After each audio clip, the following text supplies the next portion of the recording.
Dinosaur का अंडा। एक दिन गांव में बहुत सुंदर मेला लगता है।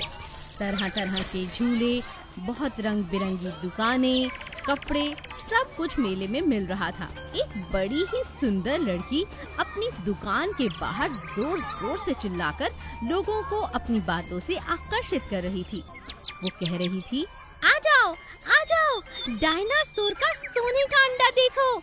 देखने के लिए सिर्फ 5 रुपए, 5 रुपए, 5 रुपए में सोने का अंडा। डायनासोर के सोने का अंडा देखो और 5 रुपए में मजे ले जाओ। उस लड़की की बातें सुनकर मेले में आया हर कोई इंसान उस सोने के अंडे को देखना चाहता था। लोगों की लाइन लग गई थी। हर कोई उस अंडे को देखकर बहुत हैरान था। आइए, आइए, क्यों, कैसा लगा अंडा? मजा आया ना? आते जाओ, 5 रुपए, 5 रुपए। हर जगह वो लड़की बहुत मशहूर हो गई थी। दूर दूर से, गांव-गांव से लोग उस मेले में सिर्फ इसीलिए आ रहे थे क्योंकि वो लड़की डायनासोर का सोने का अंडा दिखा रही थी।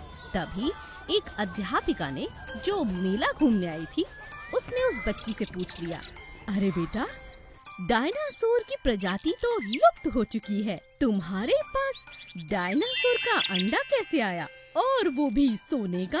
और अगर ये सच में सोने का है बेटी, तो तुम उसे बेचकर अपने दिन क्यों नहीं बदल लेती हो? इस तरह गांव-गांव जाकर मेलों में ये अंडा क्यों दिखाना?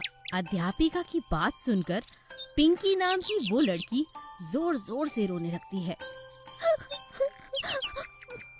टीचर जी, धीरे बोलिए, आप जरा मेरी बात सुनिए। हाँ, बताओ। दुकान के पीछे ले जाकर पिंकी अध्यापिका से कहती है, वो क्या है ना, हम बहुत गरीब हैं और आप तो जानती हैं, लोग तो झट से मूर्ख बन जाते हैं। इसी बात का फायदा उठाकर ये मिट्टी का अंडा बनाकर मैंने उसे सुनहरे रंग में रंग दिया है और हर किसी को यही कह रही हूँ कि डायनासोर का है। अब आप देख ही रही हैं, हर कोई इस बात को मान रहा है और इस बहाने मेरे घर में खाना पीना यानी आमदनी हो रही है। ये बात सुनकर अध्यापिका पिंकी को समझाती है, बेटा, ये गलत बात है, तुम झूठ बोल रही हो, लोगों को धोखा दे रही हो। मैं मानती हूँ कि तुम गरीब हो, मगर ये तरीका बिल्कुल गलत है और अगर गरीबी है तो मजदूरी कर सकते हैं, मगर झूठ बोल के कमाया हुआ धन बहुत गलत है और ये तुम्हारी पहली शिक्षा है जो मैं तुम्हें देती हूँ। पिंकी को अपनी गलती का एहसास होता है। वो अपनी माँ से कहकर मजदूरी करना शुरू कर देती है, छोटा मोटा काम करती है और सरकारी स्कूल में जाकर पढ़ने लगती है और अध्यापिका को कहती है, अब मैं मेले में नहीं जाती हूँ, अब मैं स्कूल जाती हूँ, पढ़ाई करती हूँ और मजदूरी करके माँ बाप की मदद भी करती हूँ। बहुत अच्छा बेटी, बहुत अच्छा। साइकिल पर अंडे बेचने वाला व्यापारी।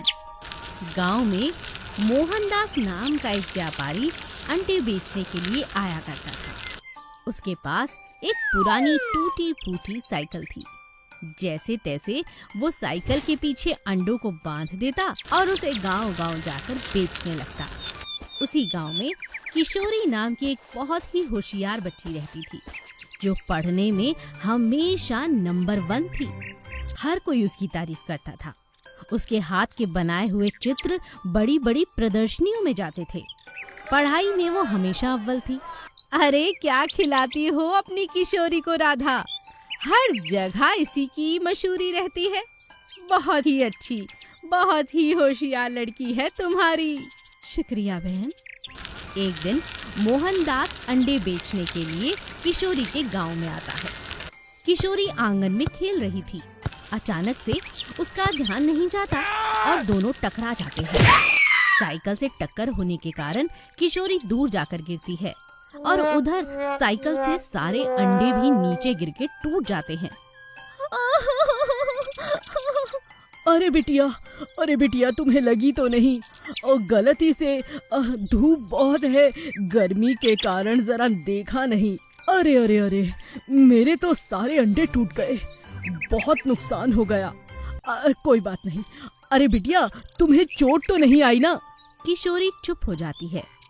वो बहुत ध्यान से देखती है कि मोहनदास के सारे अंडे टूट गए हैं। उसका बहुत नुकसान हो गया है। फिर भी वो इंसान सिर्फ किशोरी की चिंता कर रहा है। अंकल, मुझे चोट नहीं आई है।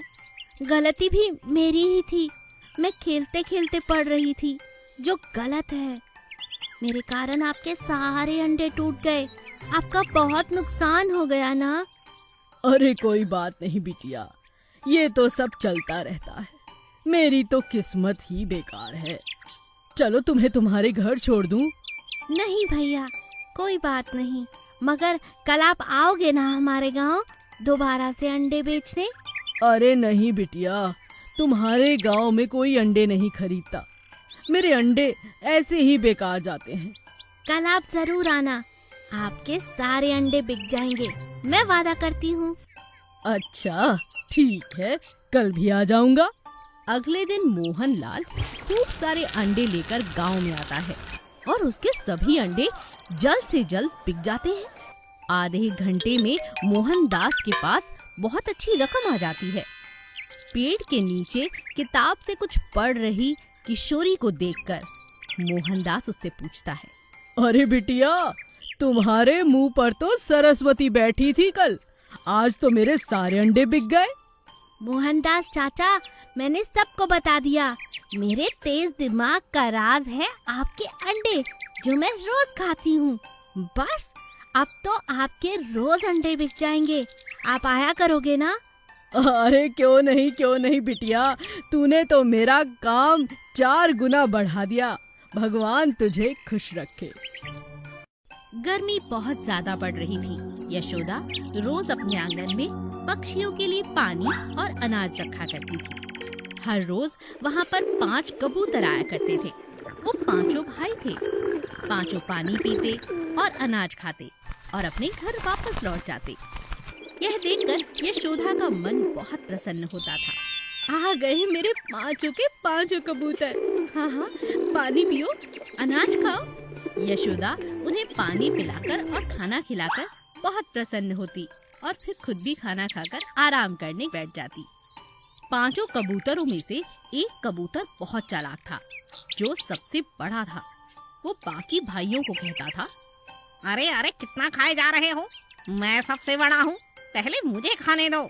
बड़ा कबूतर सारे अनाज अकेले ही खा जाता था और बाकी कबूतरों के लिए थोड़े से दाने छोड़ दिया करता था।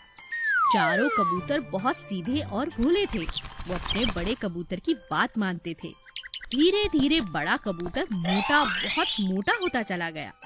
उसका मोटापा इतना बढ़ गया कि अब वो ढंग से उड़ भी नहीं पा रहा था, लेकिन खाने से वो बाज ही नहीं आता था। चारों कबूतर यह बात देखकर हैरान थे।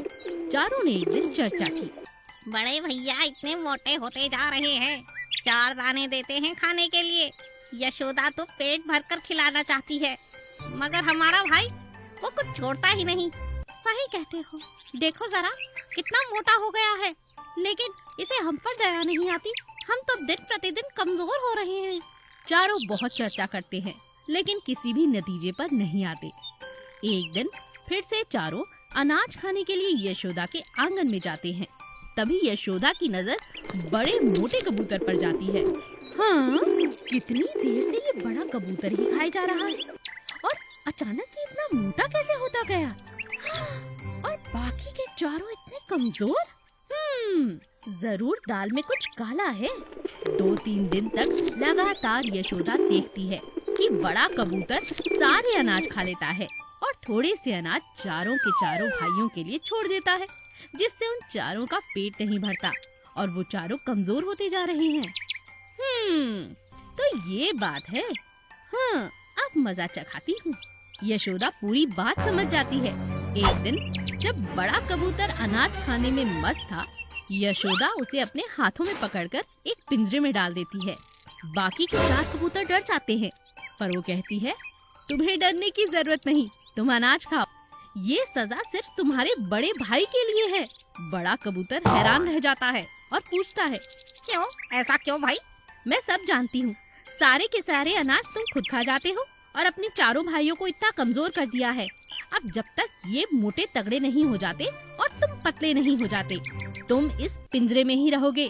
कई दिनों तक यशोदा उसे पिंजरे में ही दाना खिलाती है और चारों कबूतरों को जी भर के अनाज खाने को देती है। कुछ ही दिन में बड़े कबूतर को अपनी गलती का एहसास हो जाता है और यशोदा उसे खुला छोड़ देती है।